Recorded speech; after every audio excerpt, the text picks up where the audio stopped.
Juan capítulo 6, versículo 41. El día de hoy vamos a estudiar hasta el versículo 71. El título del sermón es Cristo, el pan que descendió del cielo. Te voy a pedir que te pongas de pie, por favor, para leer una porción de este pasaje. Y enseguida oramos y comenzamos el estudio. Vamos a leer únicamente del versículo 41 al versículo 44, porque es una porción muy larga. Leemos del 41 al 44, oramos y empezamos. ¿Sale? Entonces yo leo 41, ustedes 42 y juntos el 44. Dice: murmuraban entonces de él los judíos, porque había dicho: yo soy el pan que descendió del cielo.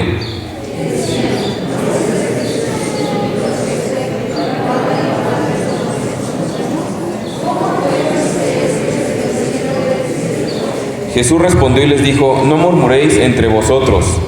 Ninguno puede venir a mí si el Padre que me envió no le trajere, y yo le resucitaré en el día postrero. Vamos a orar. Padre, gracias porque una vez más nos extiendes misericordia y una vez más nos traes a ti, Señor, la fuente de agua viva, entendiendo y conociendo nuestra alma, Señor, y nuestra necesidad de ti. Y te agradecemos por eso, Señor. Te agradecemos por tu palabra, porque es suficiente, Señor. Tu palabra es viva, es eficaz, y te ruego que a pesar de mí, Señor, a pesar de mis limitaciones, mis debilidades, Señor, gracias porque esto se trata de ti, y te ruego que tu Espíritu, Señor, tome tu palabra, que seas tú, Señor, el que nos hable, y no solamente que sea mera información, sino que realmente, Padre, puedas transformarnos, Señor. Necesitamos toda tu intervención, Señor. Así que exalta a Jesús en este tiempo, en cuyo nombre oramos. Amén. Ok, podemos tomar nuestro asiento. Juan capítulo 6, estamos concluyendo con estos últimos 30 versículos el capítulo 6, que llevamos varias semanas ya estudiando, y a lo mejor pareciera que el capítulo 6 duró ya un montón de tiempo, porque ya llevamos como 4 o 5 semanas. Pero la verdad es que todo capítulo 6 sucedió en un periodo de 24 horas. Entonces, en esas 24 horas recordamos que sucedió la multiplicación de los panes, de los peces. Sucedió también que Jesús caminó en el mar. Hace 15 días veíamos cómo la gente, después de que había visto el milagro, al otro día va y lo busca. Y entonces Jesús comienza a confrontarlos, a decirles que realmente no lo estaban buscando por lo que Él era, sino por el pan que les había dado. Y Jesús entonces se presenta como el pan que descendió del cielo, el pan de vida. Y entonces el día de hoy vamos a ver la respuesta a este mensaje que Jesús dio. Y lo vamos a ver en 3 respuestas básicamente. La primera va a ser la respuesta de los judíos religiosos. La segunda respuesta va a ser este grupo de personas que únicamente eran simpatizantes. Ellos decían ser discípulos, pero cuando vino el mensaje real de Jesús, ellos volvieron atrás, decidieron ya no caminar con Jesús. Y finalmente veremos la respuesta de los 12 a los cuales Jesús había elegido. Entonces vamos a entrar de lleno al pasaje. Versículo 41 dice: murmuraban entonces de él los judíos, porque había dicho: yo soy el pan que descendió del cielo. ¿Por qué murmuraban? La enseñanza está ahí en YouTube también, pero recordamos que hace 15 días Jesús incluso puso en tela de juicio o evidenció a Moisés, diciendo que él no era como ese pan, porque ese pan no nos saciaba. Y entonces él se presenta como el verdadero pan que descendió del cielo, que era a donde apuntaba incluso el maná o el pan que Moisés repartió a sus ahora sí que sus antecesores, o no sé cómo se diga, a sus familiares del pasado. Y entonces hay un grupo de religiosos que ante la manifestación de Cristo como Dios, porque Él se está presentando como Dios, hay un grupo que está yendo a Jesús, pero con el morbo, como de decir: oye, ¿cómo es posible que este Jesús se esté poniendo a la par de Dios, esté declarando que Él es Dios? Por eso dice, murmuraban entonces de Él los judíos. Recordar que cuando Juan utiliza el término de judíos, no está hablando esencialmente del pueblo de Israel, sino que cada vez que menciona o que hace alusión a los judíos, hace alusión a los líderes religiosos, a los principales de la religión, a los que estaban encargados de enseñar la ley o la palabra de Dios en ese momento.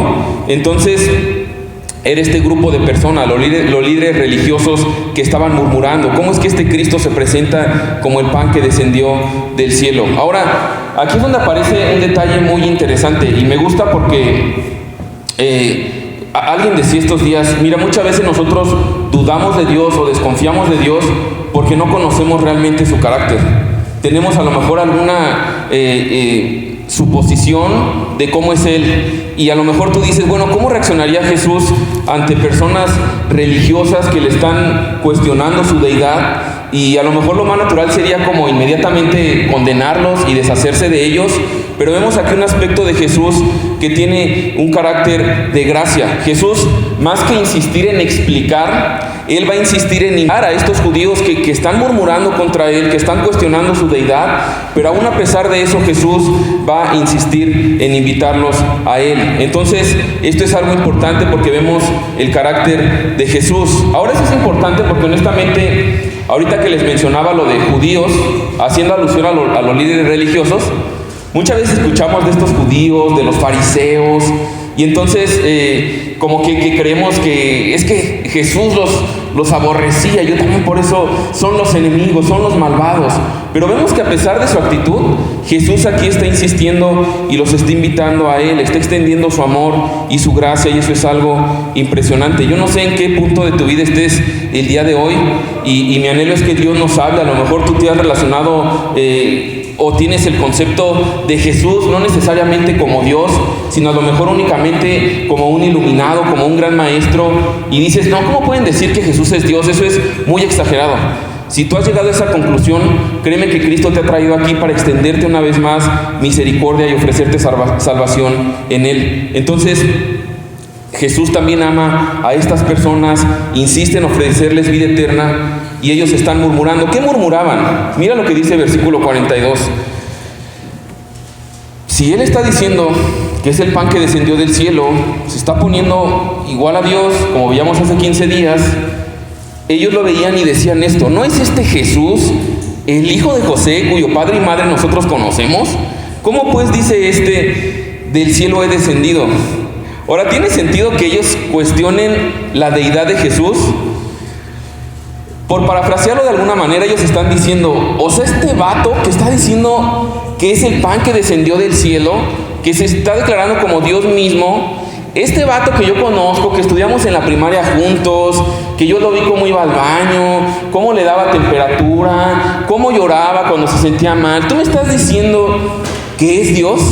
Yo lo conocí desde chiquito. ¿Cómo? Si es hijo de José, yo lo vi cuando él se machucaba los dedos haciendo carpintería con José. ¿Cómo me puedes decir que Él es Dios? ¿Cómo puede ser posible eso? Ahora escucha bien, esta actitud de familiaridad que ellos tienen respecto a Jesús hace que ellos sean duros ante la evidencia que ya Jesús ha presentado, no solamente de las obras que Él ha hecho.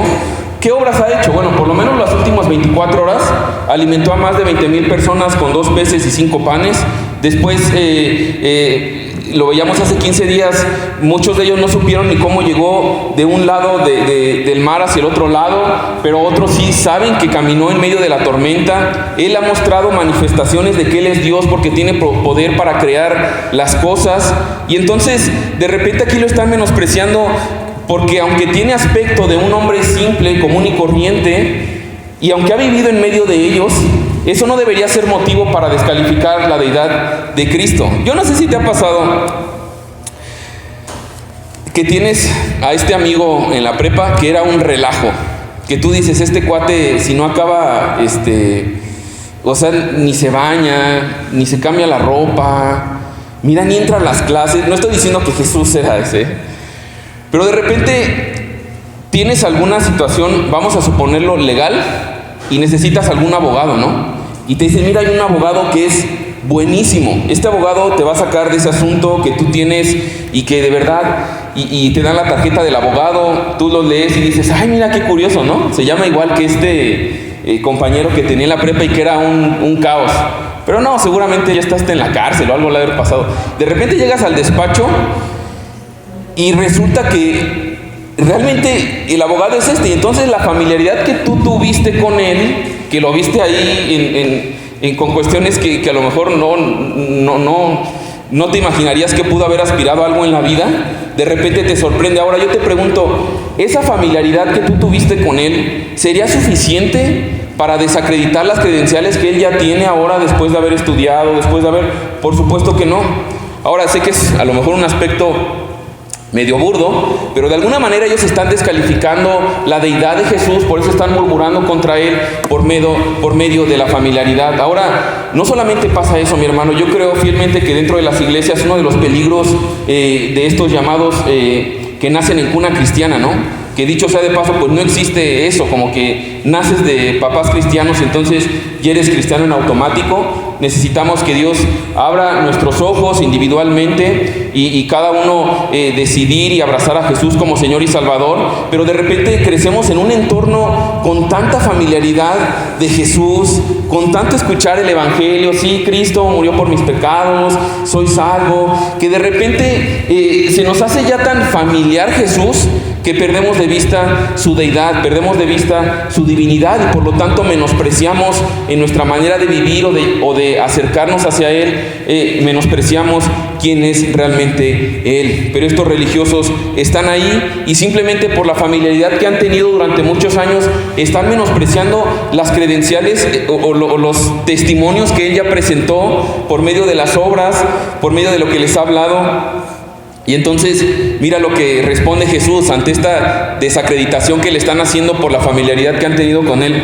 Dice versículo 43, Jesús respondió y les dijo, no murmuréis entre vosotros, ninguno puede venir a mí si el Padre que me envió no le trajere, y yo le resucitaré en el día postrero. Entonces, hay que observar aquí una idea que se repite mucho.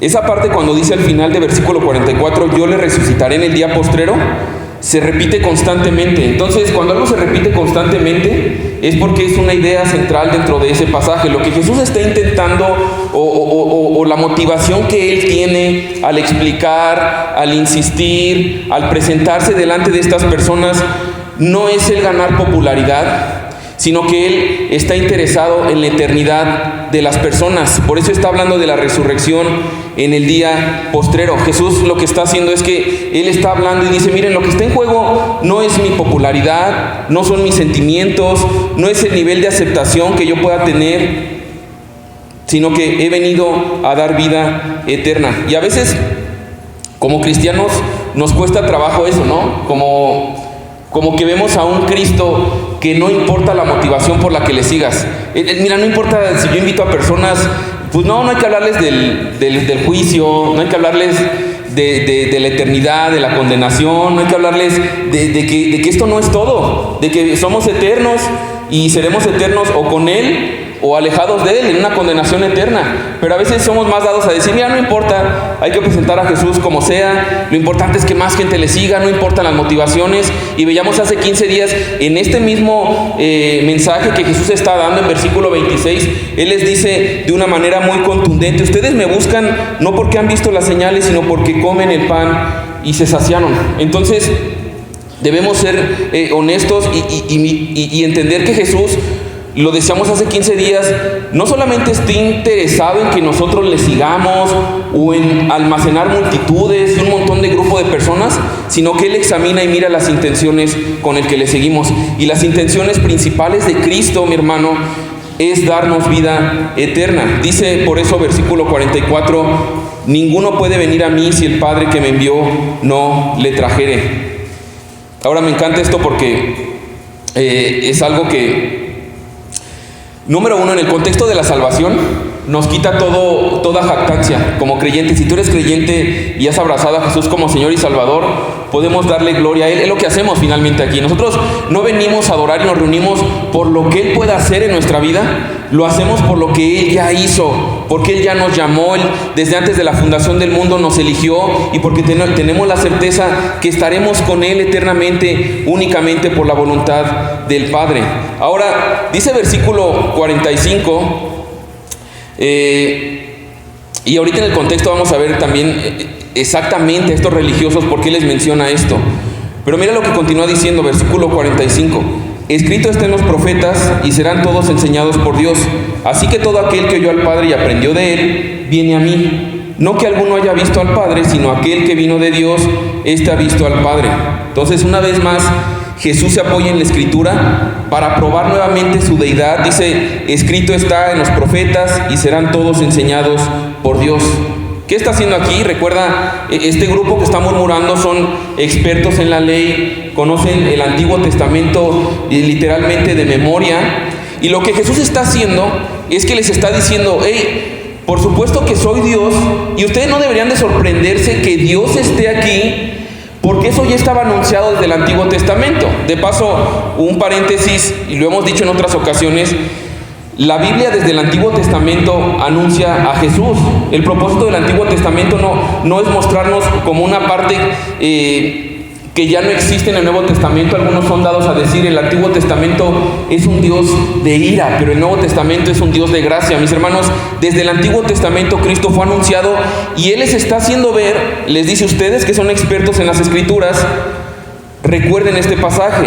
Aquí probablemente está citando Isaías 54:13. Mira lo que dice Isaías 54:13. Y todos tus hijos serán enseñados por Jehová, y se multiplicará la paz de tus hijos. Entonces está recordando que Dios ha prometido desde el Antiguo Testamento Él mismo visitar a su pueblo y enseñar a su pueblo la verdad. Ahora es solamente Isaías, pero Jesús le dice, no fue solamente Isaías, está escrito en los profetas, es decir, en Malaquías, en Ezequiel, en Isaías, versículo muy famoso, Isaías 7:14, dice, por tanto el Señor mismo os dará señal, he aquí la Virgen concebirá y dará a luz un hijo, y llamará su nombre Emmanuel, que traducido es Dios con nosotros. Entonces, el concepto está ahí. Ellos están murmurando, Jesús literalmente se está poniendo en su terreno. Ok, ustedes son religiosos, conocen la ley, vean cómo no es una idea nueva. No es que yo soy un iluminado y que vine y a mí se me ocurrió declararme Dios. Es algo que estuvo anunciado desde el Antiguo Testamento.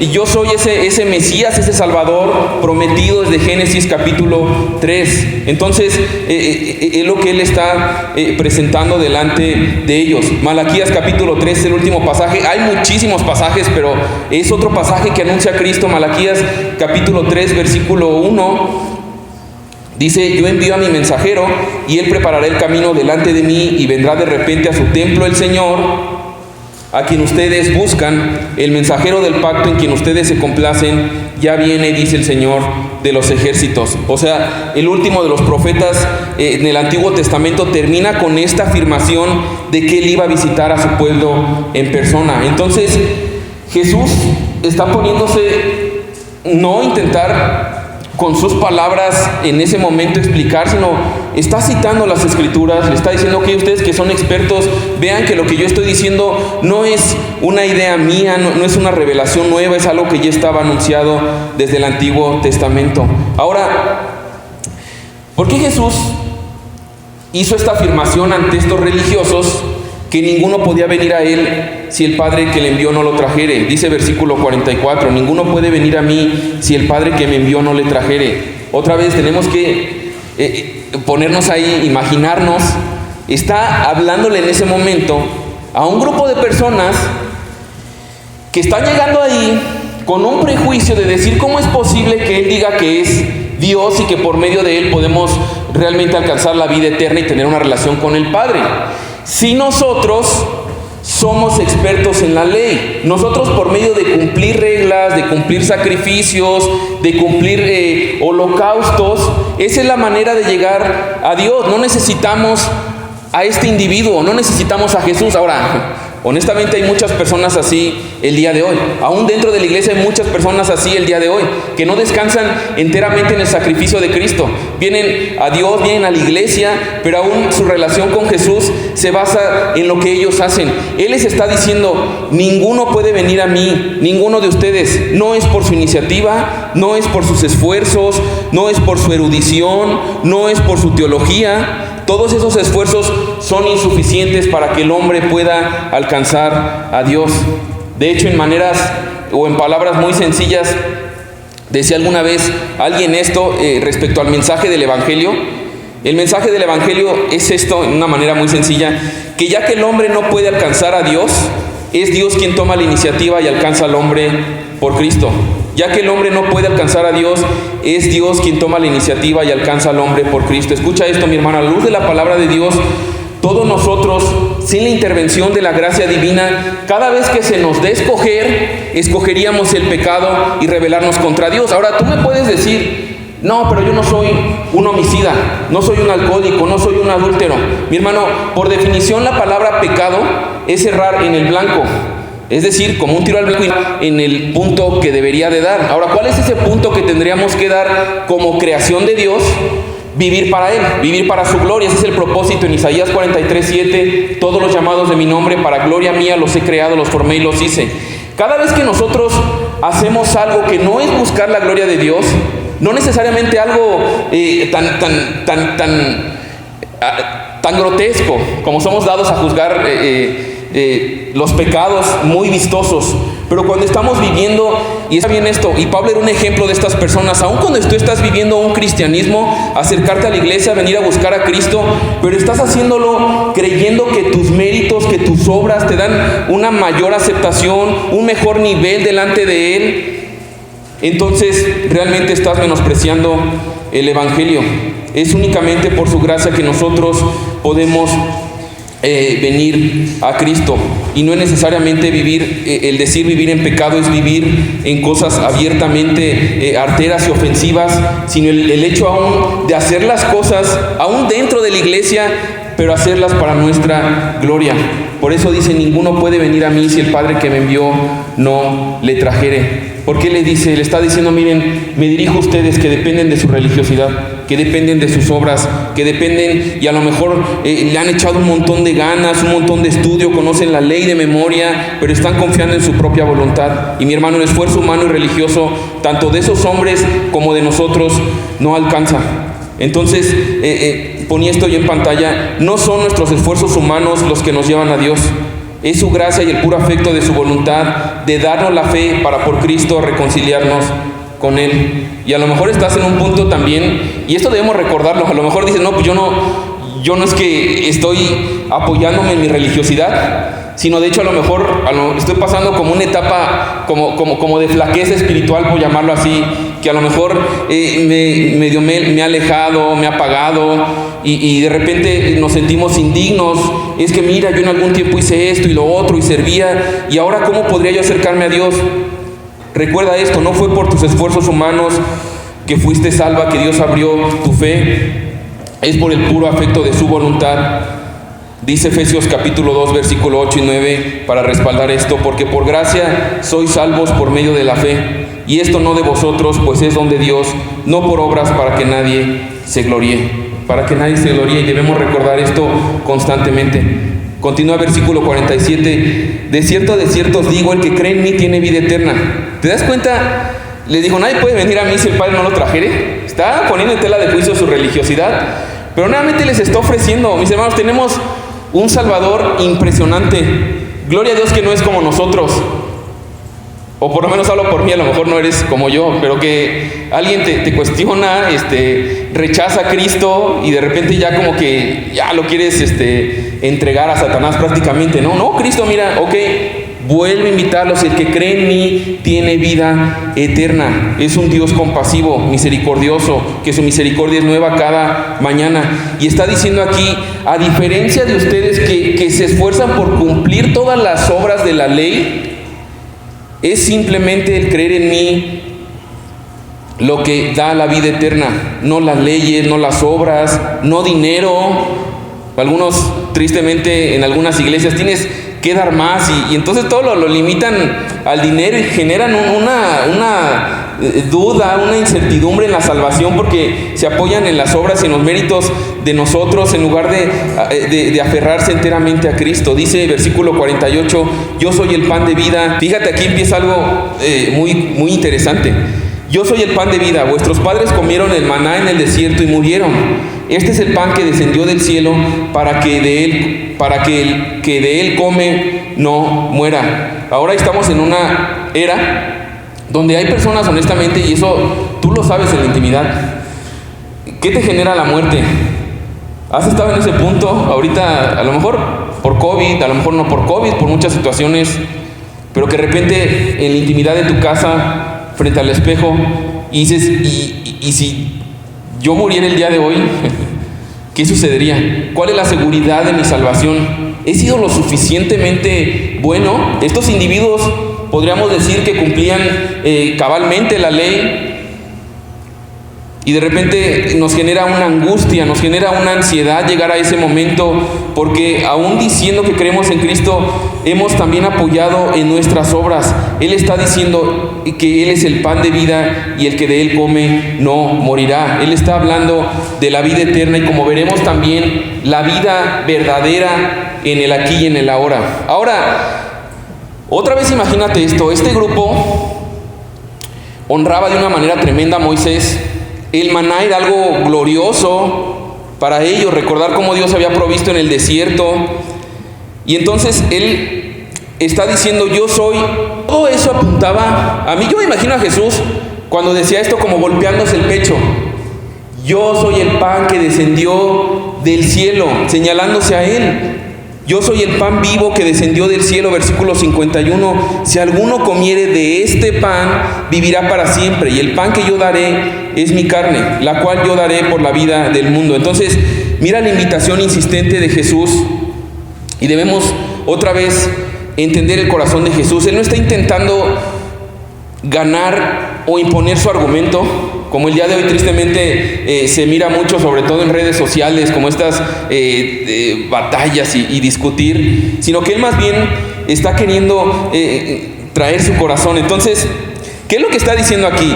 ¿Qué deben hacer ellos? Ya no les habla de ritos, de obras. Les dice, yo soy el pan vivo que descendió del cielo. Si alguno comiere, y es importante ese verbo de comer, porque ellos deben comer el pan para poder beneficiarse de él. A lo mejor tú dices, bueno, ¿cómo es una fe que salva? Que realmente está creyendo en Cristo, en esa fe que me da vida eterna. Él lo está poniendo de una manera muy gráfica, muy esencial, y dice, deben comer del pan, deben comer de mí para poder beneficiarse. Ahora, hay una aplicación aquí muy importante, porque estas personas, mi hermano, imagínate esto, ellos están frente al pan de vida, están escuchando al pan de vida decirles que Él es el pan de vida. Ellos han visto señales, por eso están ahí, por la multiplicación tan impresionante y el poder sobre la creación que Jesús tiene. Él les dice, Jesús, soy el pan vivo, si alguno come de este pan vivirá para siempre. Ellos entendieron el mensaje, estaban ahí, lo vieron, lo escucharon de su viva voz. Ahora, ¿eso les dio vida eterna, salvación? ¿El simple hecho de estar presencialmente delante de Jesús? ¿O el simple hecho de escuchar el mensaje?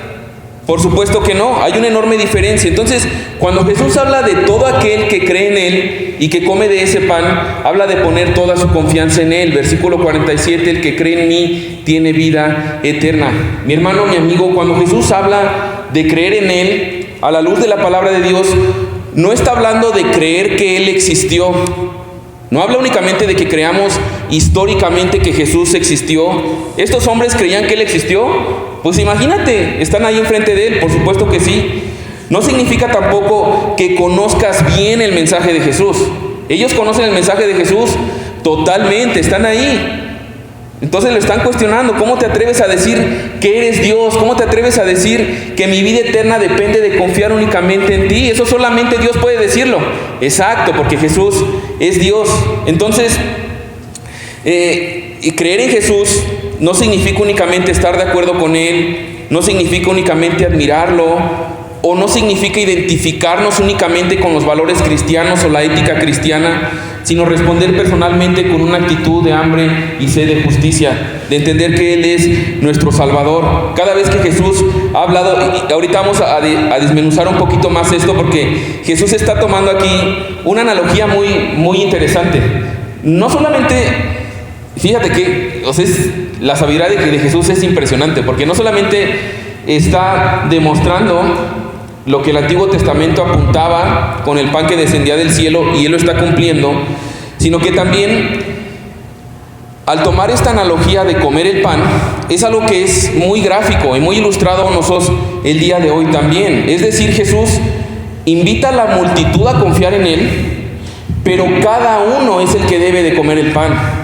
Entonces, otra vez, el mensaje de Jesús lo está haciendo a la multitud, pero cada uno debe comer ese pan. Aclara ahí que cada uno debe comer individualmente. Mi hermano, formar parte de un grupo, formar parte de una congregación, por sí solo, eso no significa absolutamente nada. Jesús insiste, la persona que come, el que come, todo aquel que come de este pan tiene vida eterna. Y eso enseña algo muy importante.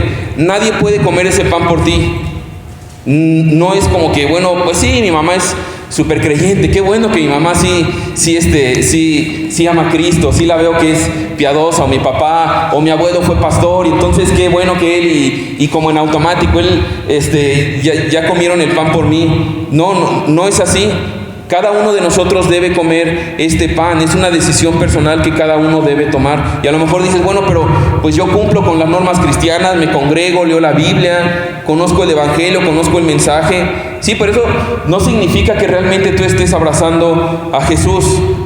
Escuchaba esta analogía y también me pareció muy, muy interesante, porque algunos interpretan este discurso de Jesús y piensan que uno puede ser salvo viendo a Jesús no como el pan de vida, no comiéndolo y recordando que culturalmente lo que comías se hacía parte de ti. Entonces, algunos creen que uno puede ser salvo no viendo a Jesús como el pan de vida, sino como el chicle al cual masticamos. Y entonces, ¿qué sucede con un chicle cuando ya no nos da sabor, cuando ya no nos está gustando?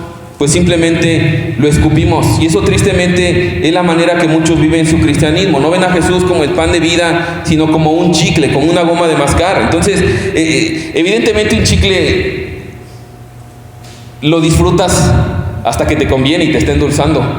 Cuando no, pues lo escupes. Yo no sé si alguien se lo trague, ¿verdad? Sé que sí, no creo que sea tan recomendable, pero desafortunadamente vivimos en una era que hay mucho creyente que ha tomado a Jesús así, y te pueden citar doctrina, te pueden citar versículos, hablar sobre conceptos, sobre teología, pueden explicarte cosas de una manera brillante, saborearlo, degustarlos, pero mis hermanos, ser un parte de un grupo no significa nada, conocer la historia únicamente teológicamente no significa nada, aún afirmar su veracidad histórica y estar convencido que en Él está la vida por sí solo no significa nada, a menos que tú tomes una decisión acerca de Él. Ahora, a lo mejor dices, bueno, pues no me quedó muy claro lo del chicle.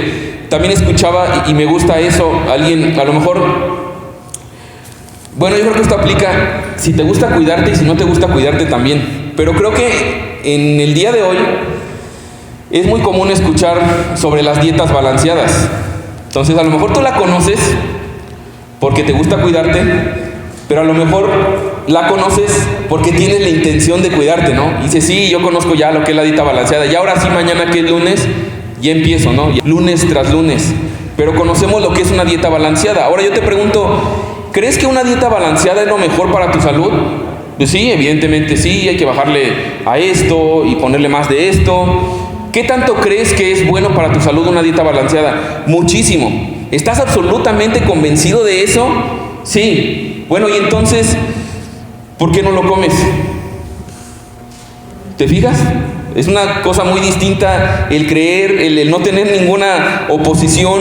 Y hay mucho creyente o mucho cristiano que aunque estudia a Jesús, cree en Jesús, tiene la seguridad de que es por Él la vida eterna incluso, pero realmente eso no está afectando a sus vidas porque ellos no están comiendo de Él. Por eso es tan importante esta analogía que utiliza Jesús. Jesús habla de comer este pan, ilustrando la actitud que debemos tener al confiar en Él, que no debe ser una fe teórica, debe ser una fe que lleve a apropiarnos de Él, así como deberíamos apropiarnos de una dieta balanceada. De ahí que decía, bueno, veamos ya hace varios meses Éxodo, pero así como este maná descendió del cielo y se alimentaba cada día y ellos no podían guardar para el siguiente día, ¿recuerdas esto? Cada día Dios les enviaba. Bueno, de la misma manera el llamado como creyentes es alimentarnos cada día de la palabra de Dios. De repente vivimos de reservas, del domingo, y miren, eso no es lo que la palabra de Dios nos llama. Versículo 52, entonces los judíos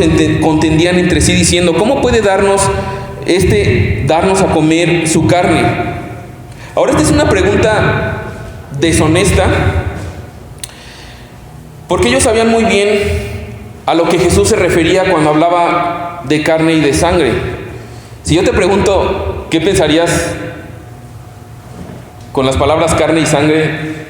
A lo mejor en el tiempo que estamos culturalmente y por la hora que ya tienes hambre, a lo mejor comienzas a pensar como en una carne asada o algo así, ¿no? Pero en ese momento ellos sabían inmediatamente que estaba hablando de sacrificios, de los sacrificios que se hacían en el templo, que eran señal de la comunión con Dios. Algunos eran para expiar los pecados, algunos otros también servían para tener comunión con Dios. Entonces es una pregunta deshonesta que ellos están haciendo, pero a pesar de la pregunta deshonesta, Jesús nuevamente está teniendo paciencia con ellos. Ahorita lo vamos a ver. Imagínate esto, mi hermano. Están en la sinagoga, dice Jesús dice la palabra que están en la sinagoga. Entonces, imagínate que Jesús está dándoles este mensaje de salvación únicamente por Él, y de repente escucha, ya sabes, a los que se sientan hasta atrás y comenzar a cuestionarlo. Oye, ¿cómo puedes tú decir eso que estás diciendo? Ahora, hay algo muy interesante, que así como Dios extiende misericordia y gracia, también vemos a un Dios, a Jesús, que es muy firme en su carácter. ¿Qué quiero decir con esto? A lo mejor el día de hoy, no sé si has visto, de repente alguien sale de tono con algunas declaraciones en cualquier ámbito que tú quieras, deportivo, musical, espectáculos, y por ahí hace alguna declaración que no le gustó a la gente, y entonces le mandan a hacer un video pidiendo disculpas, ¿no? Y ya mira, por medio del presente, me disculpo, no fue mi intención, y dices, híjole, más fingido que nada, ¿no? Pero tiene que cuidar lo que dice. Ahora, aquí Jesús pudo haber dicho ante el cuestionamiento, decir, bueno, no, pues sí, miren, no es lo que yo quería decir. El día de hoy, mis hermanos, cuando Jesús es presentado, también llegamos a esta conclusión. Hay personas que se irritan al escuchar a Jesús. ¿Cómo me puedes tú decir que es únicamente confiando en Jesús que nosotros tenemos acceso al Padre? ¿Cómo puedes decir que mi religión no sirve de nada? ¿Cómo me vas a decir que mis 30 años de congregarme, de evangelizar, de a lo mejor hasta predicar, todo lo que yo he hecho, yo conozco toda la palabra de Dios, he estudiado en seminarios, cuestiones? ¿Cómo dices que eso no sirve para nada? ¿Cómo puedes decir que mis esfuerzos, que mi dinero, que mi tiempo, cómo puedes decir que humanamente yo merezco la condenación? ¿Cómo puedes decir que sin Cristo no hay ninguna otra alternativa, que todos estamos destituidos de la gloria de Dios y es únicamente por Cristo, por su sacrificio, que podemos ser reconciliados? Mis hermanos, eso sucede el día de hoy. En ese momento estaban también cuestionando a Jesús, y Él no pierde tiempo intentando aclarar. Él no se va a disculpar, y la palabra de Dios permanece para siempre. La palabra de Dios es la misma. Cristo no ha cambiado. A lo mejor hoy puede haber esta tendencia de personas más sensibles, y a veces queremos como amoldar el mensaje del Evangelio, pero terminamos distorsionando el Evangelio, y por lo tanto quitamos el único camino de salvación, porque el Evangelio es el único poder de Dios para la salvación. Entonces Jesús no se engancha en eso, sino que incluso va más allá. Mire lo que dice versículo 53. Jesús les dijo, de cierto os digo, si no coméis la carne del Hijo del Hombre y bebéis su sangre, no tenéis vida en vosotros. Entonces, si se escandalizaron con lo de la carne, ahora Jesús no solo dice eso, sino que también habla de beber su sangre. Ahora es bastante obvio que para un judío es repulsiva la idea de comer cualquier tipo de sangre. Es obvio que Jesús no está hablando en términos literales. Jesús hasta el cansancio les dijo, no es como el pan de sus padres, yo soy el pan verdadero que descendió del cielo. Pero Jesús está siendo aún más claro en su mensaje. Entonces, ellos, al escuchar carne y sangre, lo que debería venir a su mente, siendo bien honestos, acercándose honestamente a escuchar a Jesús, debería ser, entender su sacrificio. Mis hermanos, el llamado de comer de Jesús, de beber de su sangre, es el llamado de abrazar su sacrificio en tu lugar y en mi lugar. No es el ejemplo moral de Jesús, no es el código de ética de Jesús, no son sus aspiraciones y principios. Puse esto yo: de nada sirve admirar a Jesús, su ejemplo moral, ético, todo eso sirve de nada a menos que aceptes que Cristo murió y derramó su sangre en tu lugar. Hay personas, yo he escuchado de grandes, pues sí, influencers, el día de hoy, así como cuestionan y se burlan de la existencia de Dios. He escuchado a otros también, y que no sé si en su afán como de también agarrar audiencia como religiosa, dicen: mira, la verdad, pues sí, Jesús sí, fue un gran hombre, fue un tremendo hombre. De hecho, y escucho a personas sin ser creyentes que dicen: mira, a mí me encanta el Sermón del Monte, me encantan las bienaventuranzas, Mateo 5, 6, 7. Yo vivo bajo esos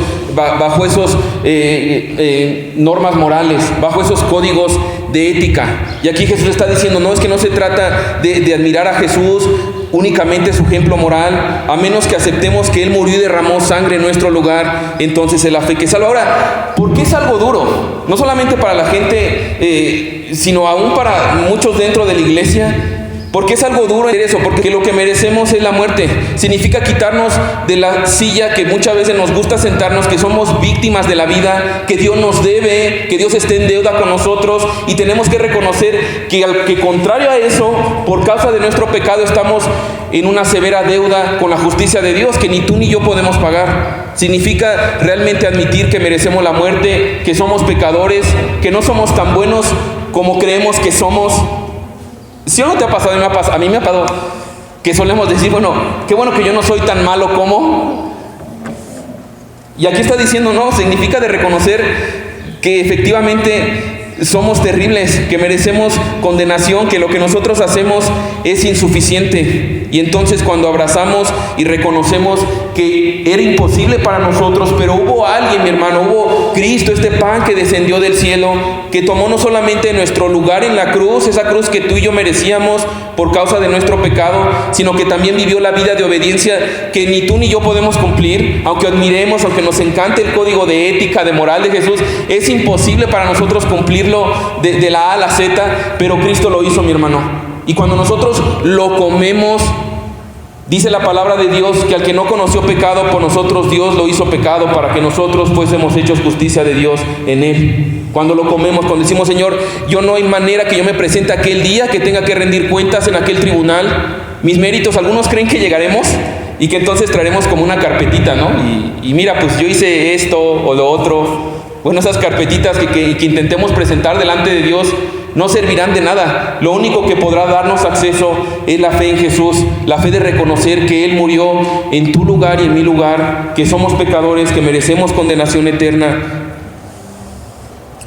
Ahora, Jesús está apuntando hacia esa realidad. El que come mi carne, versículo 54, y bebe mi sangre, tiene vida eterna, y yo lo resucitaré en el día postrero, porque mi carne es verdadera comida y mi sangre es verdadera bebida. El que come mi carne y bebe mi sangre, en mí permanece y yo en él. Ahora me encanta esto porque otra vez habla de la resurrección. La resurrección, en contraste de versículo 26, te acercas o se acercan buscando cuestiones materiales. A veces nos apagamos y nos volvemos atrás de Jesús porque no está cumpliendo nuestros sueños terrenales, pero Jesús no está interesado en cumplir nuestros sueños terrenales, mis hermanos. De hecho, Dios nos ha llamado a renunciar a todo eso. Él dice: el que quiera venir en pos de mí, tome su cruz cada día, niéguese a sí mismo y sígame.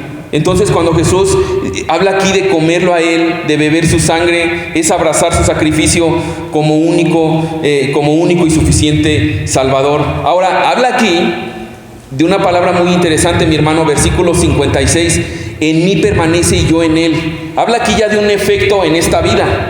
Es decir, primeramente, ya vimos hace 15 días que lo que el Padre le da, nada lo puede arrebatar. Tenemos la certeza que nuestra salvación es segura porque es por los méritos de Cristo, es permanente. Pero también habla de que permanece en esta vida. Habla de que el comer a Cristo tiene efectos en nuestra vida, en cada una de las áreas donde Dios nos coloque en este momento, porque comemos de Él, y cuando comemos de Él, entonces lo reflejamos a Él. Versículo 56, el que come mi carne y bebe mi sangre, en mí permanece y yo en Él. Son permanentes, son eternos, pero habla también en el aquí y en el ahora de una relación que comienza y se ve en esta vida.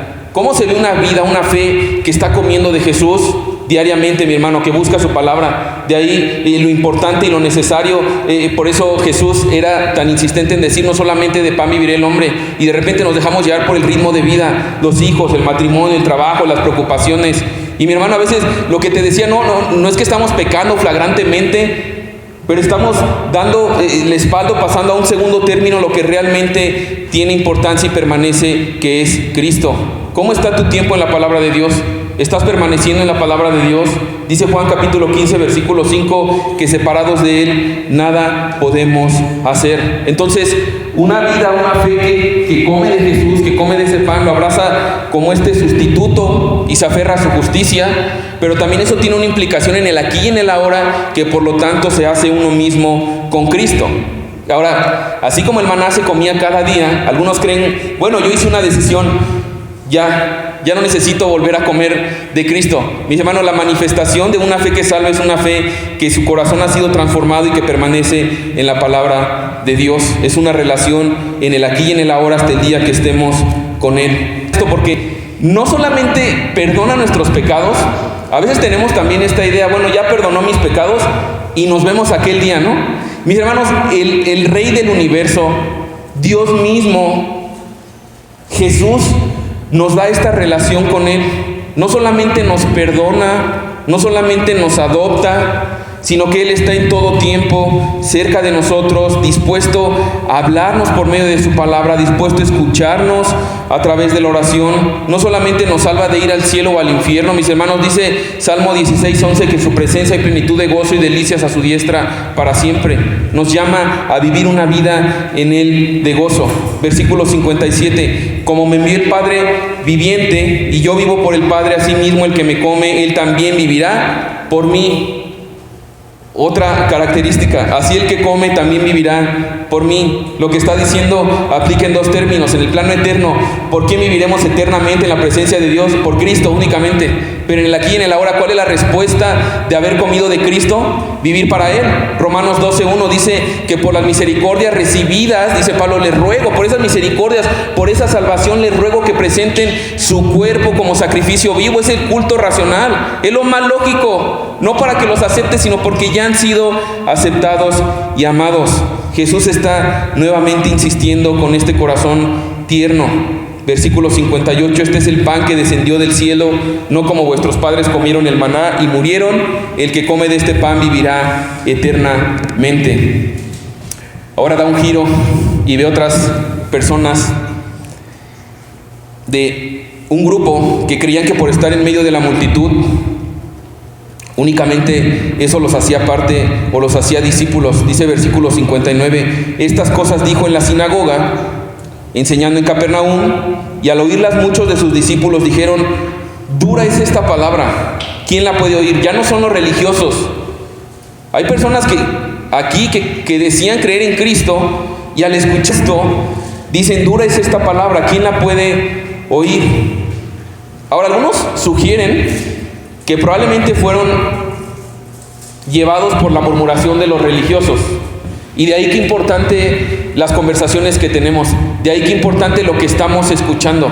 ¿Qué pasa? Mira, si escucho tantito, bueno, vamos a burlarnos, a ver cómo se burlan de Jesús, o tratamos de rebajar o de dar pie en series, en películas, en documentales, y de repente, ¿qué pasa, no? ¿Qué tanto puede pasar? ¿Qué tanto puede pasar que algún hermano esté murmurando, esté criticando? ¿Qué tanto daño podría hacerme yo caer en ese tipo de jueguitos? Bueno, algunos sugieren que probablemente estos discípulos fueron afectados por eso.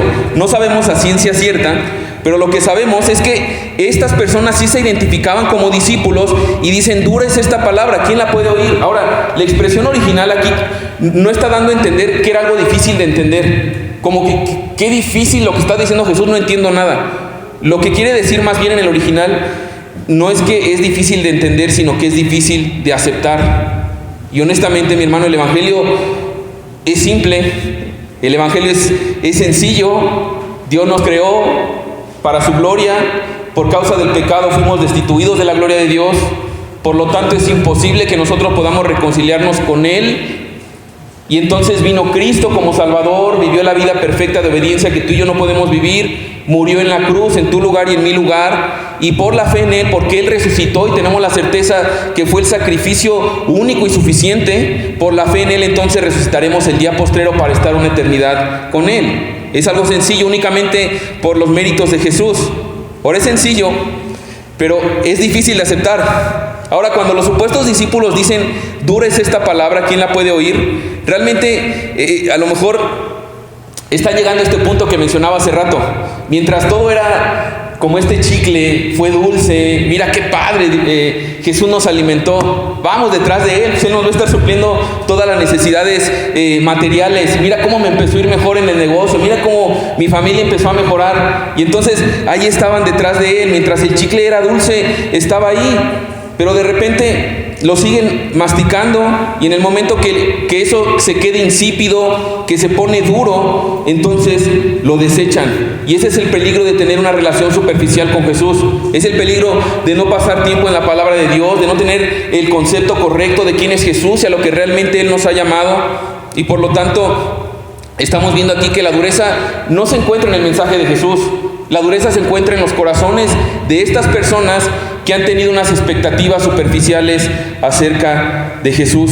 Ahora dice versículo 61, sabiendo Jesús en sí mismo que sus discípulos murmuraban de esto, les dijo, ¿esto os ofende? ¿Te das cuenta? ¿Esto os ofende?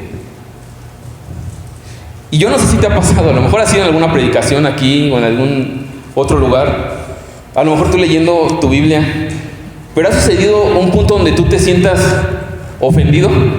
Yo creo que en algún momento, si somos bien honestos, yo por lo menos he estado ahí, honestamente. ¿Cómo te atreves tú a decir eso? Tú no conoces mi situación, generalizar, ¿no? Y de repente, cuando aplicamos la palabra de Dios en nuestra vida, nos ofendemos. ¿Cómo podría ser una cuestión práctica? De repente decimos, mira, a mí el único que puede corregirme es ¿quién? Dios. Y entonces alguna persona se acerca, te comenta algo, oye, ¿tú crees que esta situación no cree? Tú no tienes derecho a, oye, pero estás pecando, ¿no? O sea, a la luz de la palabra de Dios, pues sí, pero ¿tú quién eres para decirme? Y aparte el tono, o aparte, y yo voy de acuerdo que muchas veces probablemente tenemos un tono que no es apropiado, pero la realidad es que somos personas que constantemente nos ofendemos fácilmente. Nos ofendemos a la luz de la palabra de Dios. Ahora, lo decíamos hace 15 días y lo reitero el día de hoy. Las personas que enseñamos la palabra de Dios, ha estado Dani, ha estado Juanito, nos han visitado otros hermanos. Es Dios el que nos habla a través de su palabra. Entonces, muchas veces nos sentimos ofendidos y yo pensaba que no es únicamente en la sociedad. Estamos por otro lado en este tiempo de la generación de cristal, ¿sí o no? Y todos, uy, cuida lo que digo, uy, ni te metas en, uy, que ahora ya esta caricatura, y ya empiezan a, ya todo ofende, todo está mal, y eso se ha trasladado también dentro de la iglesia. ¿Cómo me va a insinuar que yo estoy mal si yo vengo a que me digan que soy un campeón, que soy una hermosa persona, que mi esfuerzo sirve de algo? ¿Cómo sugieres siquiera tú que yo debo arrepentirme, que yo debo de confiar? Tú no conoces mi situación. En este momento yo soy la víctima de todo lo que está pasando. Y de repente esto está sucediendo en este momento. Se están sintiendo ofendidos. Versículo 62. Pues que si vierais al Hijo del Hombre subir a donde estaba primero, le hace una pregunta retórica. Entonces, ¿ustedes qué? ¿Necesitan verme subir al cielo nuevamente? Yo les digo que ni aun viendo que yo suba al cielo, porque ya vieron cómo multipliqué los panes, ni aun con toda la evidencia ustedes van a creer, porque es un tema de su corazón. Versículo 63, el Espíritu es el que da vida, la carne para nada aprovecha. Las palabras que yo os he hablado son espíritu y son vida. La carne nada aprovecha, sus esfuerzos carnales para nada aprovecha, la religiosidad para nada aprovecha. En cambio, la palabra de Dios dice, son espíritu y son vida. Está diciendo, el problema no es mi mensaje, el problema es que ustedes se acercan a mi mensaje con esfuerzos carnales, confiando en ustedes mismos todavía. Versículo 44. Pero hay algunos de vosotros que no creen, porque Jesús sabía desde el principio quiénes eran los que creían y quién le había de entregar. Me llama mucho la atención que este texto nos enseña que estos autodenominados discípulos no fue ese momento que fallaron, sino que nunca creyeron. Lo veíamos hace 15 días, Juan lo dice de una manera muy clara, salieron de nosotros, pero realmente eso demostró que nunca pertenecieron, nunca fueron de nosotros, desde el principio no creían. Ahora, ¿sabes qué es lo más impresionante de Jesús? Que aún ahí les da la oportunidad de escuchar nuevamente la invitación, pero termina entonces finalmente con una nota muy oscura, versículo 64 y 65. Porque Jesús sabía desde el principio quiénes eran los que no creían y quién le había de entregar. Y dijo, por eso os he dicho que ninguno puede venir a mí si no le fuere dado del Padre. ¿Qué es lo que está diciendo? Bueno, y este es algo importante, mi hermano. Lo que Jesús está diciendo aquí, no leamos esto como una burla de Jesús. A lo mejor podríamos ver, Jesús está diciendo algo así como de, miren, ustedes no pueden venir si mi Padre no los trae. Váyanse, no quiero saber de ustedes. Esa no es la actitud, porque a lo mejor podrías pensar, bueno, pero ¿y qué de mí? Pues si estás diciendo que yo por mí mismo no puedo ir. Bueno, Jesús lo que está buscando en esta declaración que está haciendo es que los está llamando a que clamen por misericordia. Si a lo mejor tú has entendido y dices, honestamente, es cierto. O sea, si Dios no hace algo en mi vida, yo estoy en tendencia de vivir para mí, de elegir el mal, a lo mejor no algo grotesco y abiertamente, pero sí de vivir únicamente para mí, lo cual me da una vida que me sigue teniendo con hambre y con sed. Pero si tú dices que solamente Dios puede traerme a Él, bueno, el llamado de Jesús es que clames por misericordia. Si Dios te ha traído aquí, pídele a Él, entendiendo lo que Él ha dicho, y entonces Él dice que no echará fuera a todo aquel que venga a Él. Ahora, Jesús habla de comer y de beber, de que el que come y bebe permanece en Él, tiene vida eterna, no vendrá condenación. Fíjate todo lo que les dijo, O sea, fue algo, y me lo estás diciendo tú que tuviste la capacidad de multiplicar y de crear todo eso, los panes, los peces. ¿Cómo no creer en ti? Citaste la palabra, las escrituras que conocemos, que apuntaban, y tú tienes todos los rasgos. ¿Cómo no creer en ti? Sin embargo, dice versículo 66, desde entonces muchos de sus discípulos volvieron atrás y ya no andaban con él. ¿Por qué estaban ahí? ¿Recuerdas? Versículo 26, porque comieron el pan y se saciaron. Entonces Juan hace el énfasis que a partir de este momento, que Jesús en ese momento se abstuvo de suplir sus necesidades terrenales, entonces salió realmente el cobre, podríamos decirlo así. Ellos querían a Jesús solamente como alguien que saciara sus necesidades terrenales, pero no estaban dispuestos a reconocer su necesidad de salvación, ni abandonar su vida para vivir conforme a su palabra, y por eso abandonaron su falsa fe. Ahora, cuando habla de que abandonaron, habla de que fue un término definitivo ahí. Versículo 66, vamos a terminar con este último grupo. Dice, voltea, mira ahora quién, a los 12, y les dice, ¿queréis acaso iros también vosotros? Ahora, no sabemos cuánto tiempo pasó entre la pregunta y la respuesta, pero yo me imagino el ambiente. ¿Te imaginas en ese momento? ¿Qué día tan más loco? Esas últimas 24 horas vieron a Jesús multiplicar los peces, los panes, lo vieron caminar sobre la tormenta, calmar la tormenta, llevar la barca en una distancia tremenda en un momento. Y aquí lo que Juan está haciéndonos, nos está tratando de ilustrar como discípulos, es que, mi hermano, escucha bien esto, la mayor prueba para los discípulos no fue la multiplicación de los panes y de los peces, aunque fue una prueba evidentemente, en una situación que los rebasaba totalmente. La mayor prueba tampoco fue la tormenta, aunque estaban literalmente muy asustados. La mayor prueba fue este momento ¿Qué está sucediendo en este momento? Ese momento que ante las palabras de Jesús y cómo la gente está murmurando y lo está abandonando, algunos le están gritando en la sinagoga, ¿cómo es posible que tú digas que únicamente por ti? ¿Te imaginas cómo empezó a cambiar la acústica? Se empezó a vaciar el lugar. Y de repente, ante esa presión social, ante la manifestación de esas personas, Jesús se voltea y les dice, ¿ustedes también quieren irse? Y esto es muy importante. ¿Por qué digo que esta es la mayor prueba? Porque Jesús está esperando lealtad de parte de sus 12. Escucha bien esto, mi hermano. Jesús está esperando lealtad de sus discípulos. Ahora, esto es algo que honestamente no leemos con mucha frecuencia. ¿Sí o no? Nos encanta la parte de vernos como estos beneficiarios de una gracia interminable, lo cual desde luego es cierto totalmente.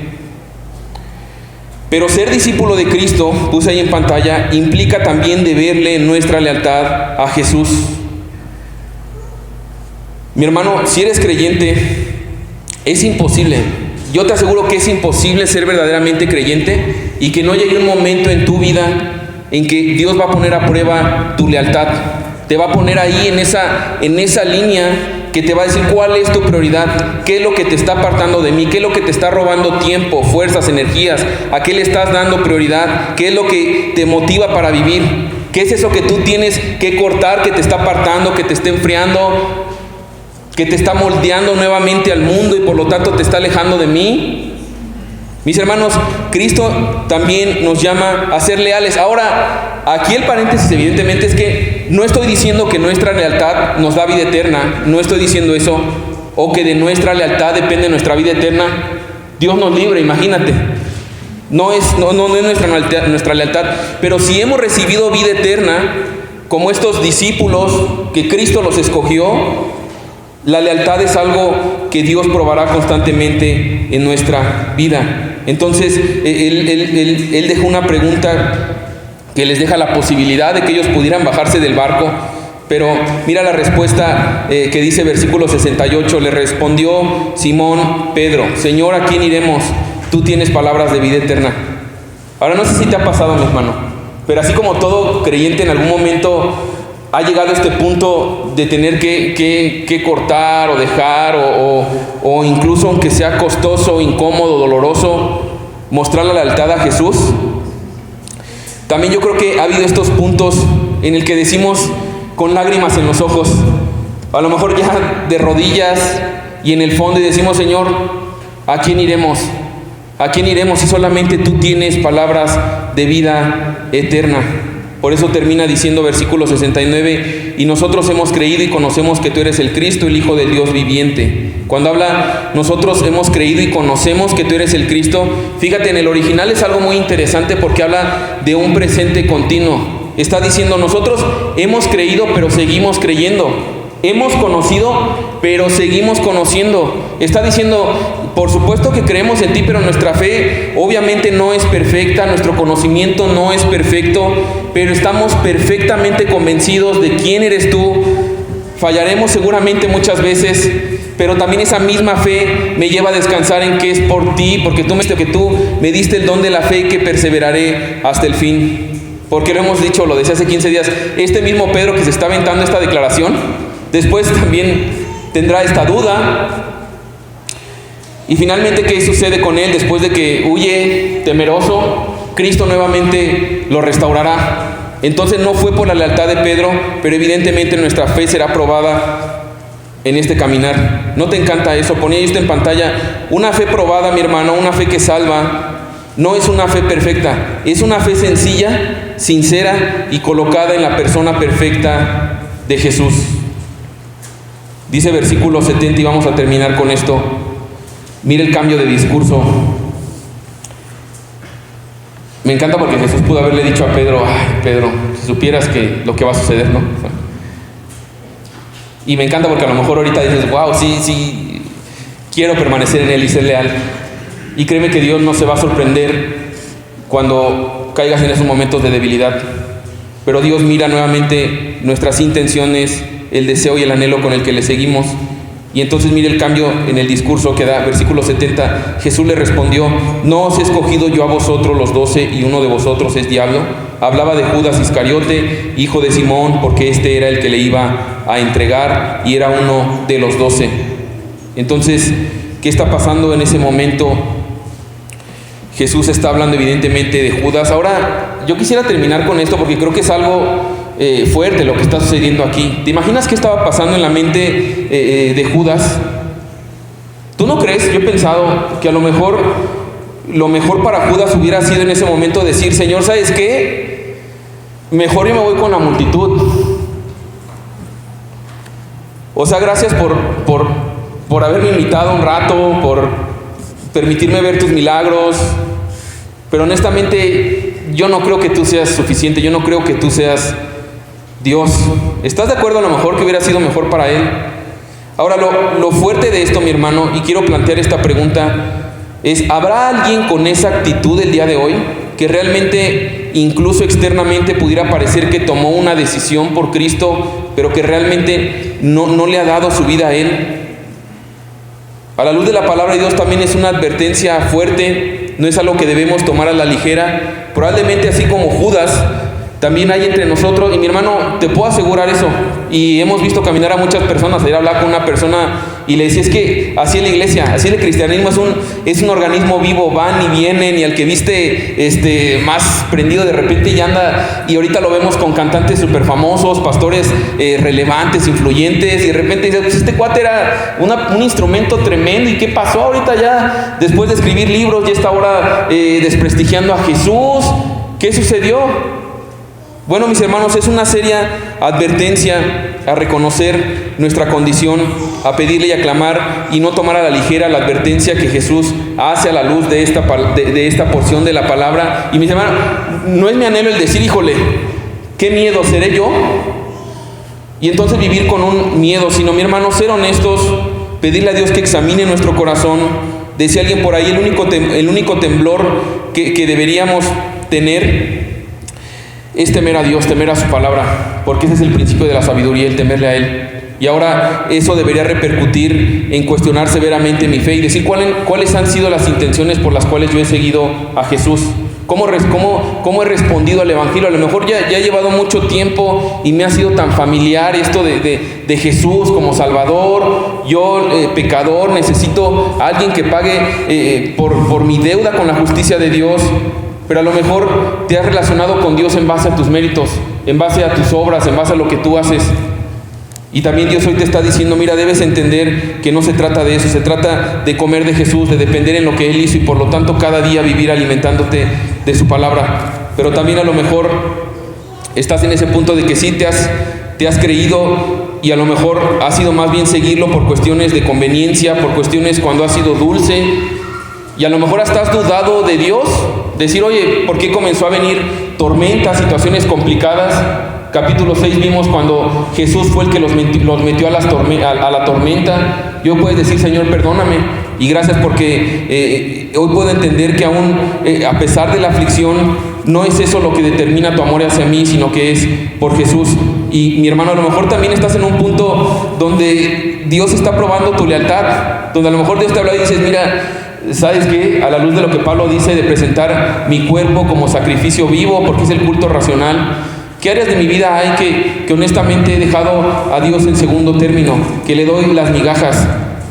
Y es una parte en la que Jesús también quiere transformar nuestra mente, nuestra vida. Así que, mi hermano, vamos a orar para terminar, entendiendo y abrazando y dando gracias a Dios por esto, que es su palabra lo que nos limpia, es su palabra lo que nos santifica, es su palabra lo que nos permite entender correctamente quién es Jesús, lo bendecidos que hemos sido ya en Él, la salvación permanente que tenemos en Él, la relación gloriosa que Él nos da, que nos invita cada día por medio de su palabra y de la oración, la seguridad que tenemos porque se trata de Él. Pero también, mi hermano, probablemente es tiempo de pedir perdón, a lo mejor por venir a Él con intenciones equivocadas, como hemos visto acá. Así que vamos a orar para terminar. Señor, te damos gracias porque primeramente es muy clara tu palabra, Señor. Gracias porque no tenemos que inventar Gracias porque aún nos das ejemplos y al presentarte en este yo soy del pan de vida, el pan que descendió del cielo. Gracias porque lo haces de una manera que nos deja literalmente inexcusables ante el mensaje tan claro de tu palabra, Señor. Pero como hemos visto hoy, de nada sirve el estar expuestos a tu mensaje, el estar expuestos a ti, aún entenderlo, aún aceptar que tú existes y que eres real, si no te hemos comido, Señor. Primeramente abrazando y comiendo y tomando como parte nuestra tu carne y tu sangre, reconociendo que hemos pecado contra ti, Señor, que no hay nada bueno en nosotros, que merecemos condenación eterna, Señor. Y por lo tanto, Señor, es únicamente por comer de ti, por abrazar tu justicia, Señor, que podemos estar delante de ti, y es por medio de ti únicamente que podemos tener esa vida eterna. Te damos gracias por eso, Señor. Yo te ruego que limpie nuestros corazones de gloriarnos y también de condenarnos por cosas que hacemos o dejamos de hacer, y nos lleve, Señor, a deleitarnos y a degustar este pan que descendió del cielo, que eres tú, Señor. Y si el maná era algo delicioso, como lo describe tu palabra a ti te describe, Señor, como lo más deleitoso que hay. Así que permítenos, Señor, corazones que podamos ver la prioridad y la necesidad de mostrar lealtad primeramente, Señor, buscando tu palabra cada día, Señor. Y gracias porque no lo hacemos buscando tu favor o tu aceptación, sino entendiendo la gloriosa salvación que ya nos has dado en Jesús. Así que, Padre, te damos gracias por esto, Señor. Yo te ruego que concedas arrepentimiento, que concedas corazones en los cuales tu palabra no solamente sea almacenada, sino que también pueda dar fruto para tu gloria, Señor, y podamos ser creyentes cada día, porque cada día te necesitamos y cada día nuestro corazón quiere engañarse y venir a ti por intenciones equivocadas, Señor. Que tu palabra y tu presencia nos limpien, nos examinen, Señor, para venir a ti por quien tú eres y por lo que ya nos has dado en Cristo, Señor. Y sea esa la motivación, sea eso el empuje en nuestra vida para vivir como sacrificios vivos para ti, Señor. Gracias por Jesús, gracias por esa salvación permanente, eterna, completa y suficiente en Él. Te damos gracias en el nombre de Jesús. Amén.